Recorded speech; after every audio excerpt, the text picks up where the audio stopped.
Hello everyone, आप सभी का स्वागत है हमारे चैनल कंचन देसी खाने में। तो चलिए आज हम बनाते हैं शाम के नाश्ता, जो बहुत ही टेस्टी बनकर और बहुत ही जल्दी बनके तैयार हो गई थी। तो यहाँ पे हम आधे केजी से कम थोड़े से चूरा ले लिए थे, पोहा वाला चूरा है, और साथ ही यहाँ पे आधे केजी से थोड़े से कम मटर ले ली हूँ। तो आप चाहे तो अपने मनपसंद जितना चाहे ना उतना बना सकते हैं। तो हमने इतना ले लिया है। उसके बाद यहाँ पे चलिए इसे साइड में डाल देते हैं, और प्याज के पत्ते को कचरी बनाएंगे ना, तो इसलिए इसे भी अच्छे से साफ कर लिए हैं। तो इसे साफ करने के लिए इसके डंठल को हटा करके जरी को हटा दिए, और जो पत्ते वाले भाग है ना सबको अच्छे से साफ कर ली हूँ। पानी में रख के 2 से 3 पानी अच्छे से धो लेती हूँ। 2 से 3 दिन हो गई थी ना पत्ता को, तो इसीलिए हम चलिए इसे बना लेते हैं, नहीं तो और ये पूरा ख़राब हो जाएगी तो फिर मुझे फेंकना पड़ जाएगा।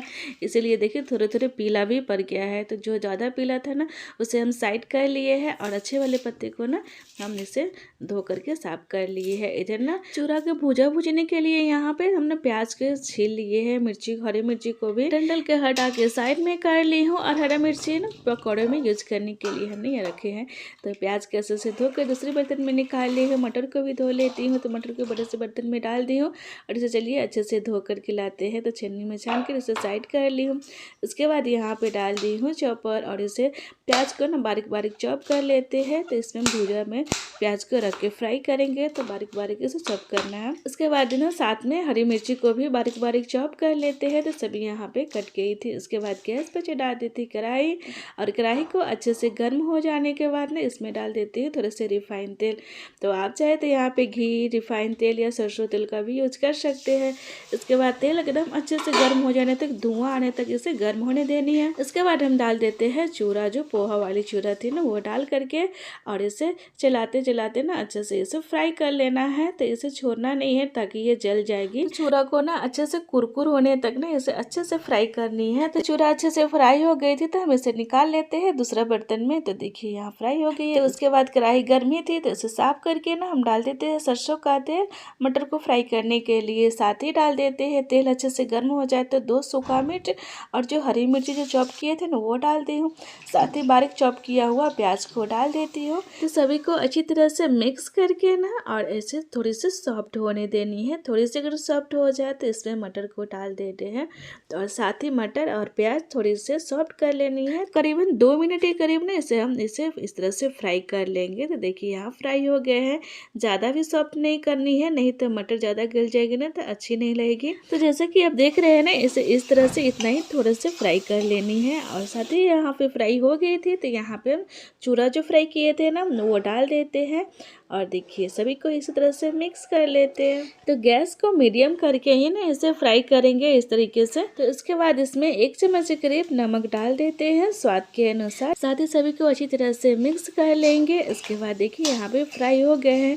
तो गैस को हाई करके ही ना कुछ तरह से इस तरह से भून लेनी है, क्योंकि चूरा और मटर दोनों भी साथ में भुन गए थे। तो थोड़ी सी इसे गर्म कर लेनी है, और देखिए भुन के तैयार हो गई। गैस को कर दिए ऑफ, और इसे दूसरे बर्तन में निकाल लेते हैं चूरा को। या तो इसे चूरा मटर फ्राई या भुजा भी चूरा का बोल सकते हैं, तो चूरा के भुजा भी बोल सकते हैं। जैसे हम दूसरे बर्तन में निकाल ले रहे हैं। तो ये वाली भुजा को ना गर्मा गर्म खाएंगे ना तो कुरकुरा लगेगी और बहुत ही टेस्टी लगती है खाने में। आप लोग इस तरह से जरूर इसे बना के देखिएगा, बहुत ही टेस्टी लगती है खाने में। तो हमारे यहाँ फ्राई हो गई थी, तो उसे डाल देते हैं साइड में। और इधर पकौड़े के लिए ना, पत्ते के पकौड़े के लिए इसे बारीक बारीक प्याज को चॉप कर लेते हैं। पहले से हमने धो करके साफ कर लिया था। इधर जो प्याज का जो ऊपर वाले हिस्सा है ना उसको काट करके दूसरी सब्जी में हम यूज कर लेंगे, तो इसे काट करके साइड में कर लिया है। और जो सिर्फ पत्ते वाले हैं ना, जो पत्ता वाला भाग, उसे हम काट करके बारीक बारीक चॉप कर लिए हैं। इसके बाद सभी कट गए थे, तो इसे दूसरे बर्तन में डाल लेते हैं। साथ ही इसमें थोड़े थोड़े मसाला डाल लेते हैं। मसाला में आधे चम्मच ना हल्दी पाउडर, आधे चम्मच धनिया पाउडर, और आधे चम्मच ही तीखा मिर्ची पाउडर डाल लिए हैं। स्वाद के अनुसार नमक डाल दिए हूँ। उसके बाद 2 हरी मिर्ची को बारीक चॉप किया हुआ डाल देते हैं, तो हमने पहले से चॉप करके रखा था। उसके बाद अदरक लहसुन का पेस्ट 2 टेबल स्पून डाल दिए हूँ। साथ ही डाल देती हूँ साबुत धनिया को क्रश करके, तो क्रश पहले से हमने कर लिया था। उसके बाद थोड़े से आधे चम्मच के करीब अजवाइन को हाथ से क्रश करके डाल देती हूँ। तो इस तरह से क्रश करने से ना उसका टेस्ट बहुत ही अच्छी आती है। साथ ही सभी को अच्छी तरह से मिक्स कर ली हूँ। तो मिक्स करने के बाद यहाँ पे थोड़े से मटर ले ली हूँ इसमें डालने। तो मटर को बारीक करने के लिए ना इसे मिक्सी जार में डाल दी हूँ और इस तरह से इसे दरदरा पेस्ट बनाना है, ज्यादा बारीक नहीं करनी है। और सभी को इसमें हम डाल दे रहे हैं। उसके बाद थोड़े थोड़े ना 1 छोटी चम्मच मिर्च पाउडर, 1 छोटी चम्मच जीरा पाउडर, भुना हुआ जीरा पाउडर और साथ ही 1 छोटी चम्मच गरम मसाला डाल दी हूँ और सभी को अच्छे से मिक्स कर ले रही थी। और इसे ढक करके ना 5 मिनट के करीब इसे छोड़ देना, क्योंकि प्याज वाले पत्ते में ना थोड़े से पानी रिलीज होती है ना, तो इसमें अगर पहले ही बेसन अगर मिला देंगे ना तो ये गीला हो जाएगी और पकौड़े भी अच्छे से बनेंगे नहीं। तो ज्यादा नमी और इसमें बेसन भी ज्यादा डालना पड़ता है। इसके बाद देखिए 5 मिनट हो गया था तो इसमें 2 चम्मच हमने बेसन डाल करके मिला रहे हैं। अगर थोड़े से लगेंगे ना तो फिर बाद में हम डाल लेंगे।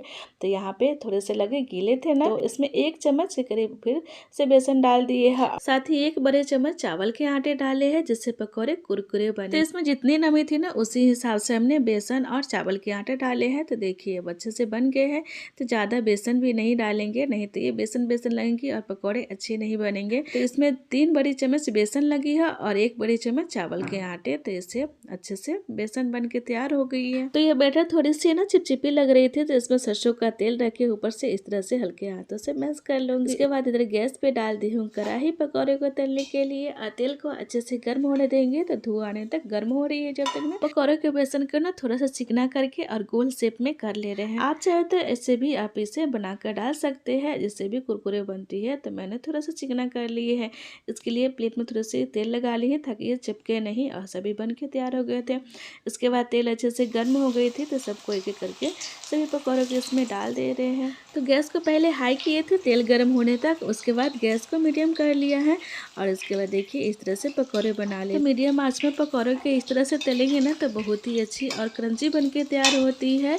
तो एक बार हमने इसे पलटा लिया था और देखिए दूसरी बार भी इसे अल्टा पलटा करके इसे इस तरह से ब्राउन और क्रंची बना लेनी है। तो इस कलर में बनने के बाद ना तो पकौड़े तैयार हो जाएंगे। और देखिए हमने इसे छान करके दूसरे बर्तन में निकाल ले रही हूँ। तो इस तरह से मीडियम आंच पे तलेंगे ना तो बहुत अंदर तक ये पकौड़े क्रंची होते हैं। आप चाहे तो इसे ना छोटे छोटे पीस में भी डालेंगे ना तो इससे भी ज़्यादा और क्रंची बन के तैयार होती है। तो पकौड़े सभी बन गए थे हमारे यहाँ, भूजा और पकौड़े बन के तैयार हो गए थे। तो शाम के नाश्ता हमने तैयार कर लिया था। तो मैं हमेशा ना दोपहर के खाने और रात के खाने आप लोग के साथ शेयर करती थी। तो आज हम शाम के नाश्ते की रेसिपी आप लोग के साथ शेयर की हूँ। तो आप लोग जरूर से बताइएगा कि कैसे बनी है। तो इधर भूजा को थोड़ा सा डेकोरेट भी कर लिया है। साथ ही ये रेसिपी अच्छी लगी तो लाइक शेयर सब्सक्राइब कर लीजिएगा। तो आप इसे चाय कॉफी के साथ ले सकते हैं। तो मिलते हैं नेक्स्ट रेसिपी के साथ। Okay bye bye.